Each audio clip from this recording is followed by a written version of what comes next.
Nate, how has Onyeka Okongwu's energy and presence on both ends of the floor inspired this team from an energy standpoint specifically? Well, you certainly need that. And with a young guy, you expect that. Those are the things that we talked about at the beginning of the season.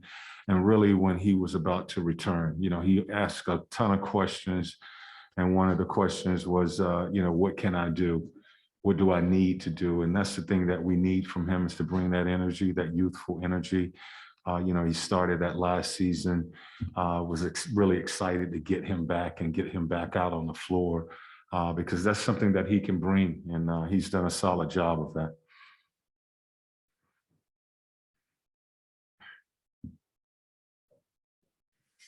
Nate, you've been scheming against D'Angelo Russell for a long time, a lot of different situations. Do you think he's now playing the best basketball of his career that you've seen? And if so, what does he present problem-wise for us tonight? Yeah, he's playing great basketball for Minnesota. And, he's a guard that can score, really savvy out on the floor, with his ability to, run the pick and roll, shoot from behind the three-point line. Really creative with the ball at that point guard position. I think he's playing excellent basketball. I think the style of play certainly fits his style of play. And, their game, it starts with him and Towns, at that point and that five position. Those are the guys that is the motor that makes them go. Mine was pretty similar. Other than them getting healthy again, what are they doing now that they weren't doing when we saw them the first time? They're playing fast. They're playing extremely fast. They want that tempo to be fast. Their defense, they do a good job of trying to create that tempo with their defense by scrambling you up. A lot of trapping to try to force you to speed up. They are first in points off of turnovers. So they want to try to speed you up to get that ball back. They want more possessions than you.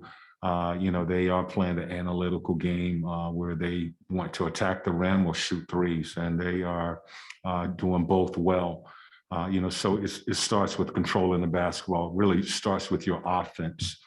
Getting back in transition, making sure that you take care of the basketball, that you rotate back, and you keep this team in front. And then once you get into the half court, you got to control the ball.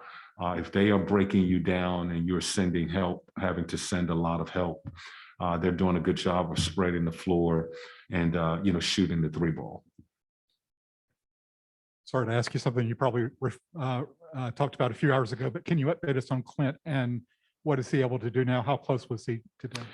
Clint did do some conditioning today, some running today, but he is not available for tomorrow, for tonight's game. We'll see where he's at tomorrow in practice, but he hasn't done really anything live with the team. Coach, just Anthony Edwards is a local guy from here in the state of Georgia. What have you kind of seen over him over his 2 years here in the NBA, and what kind of problems he, I guess, give you guys as a challenge-wise defensively? He's showing growth and improvement. His ability to score with the basketball, create offense for himself as well as for his teammates. He has gotten better at that this season. They are giving the ball and putting the ball in his hands, and he's making plays. He's strong driver to the basket, has a nice body, so he can, play through contact, but his ability to really score in the isolation, single coverage, really challenges your defense because you have to get up on him and guard the three-point line, but he does have the ability to get to the rim and finish. Anyone else? All right. Thank you. All right.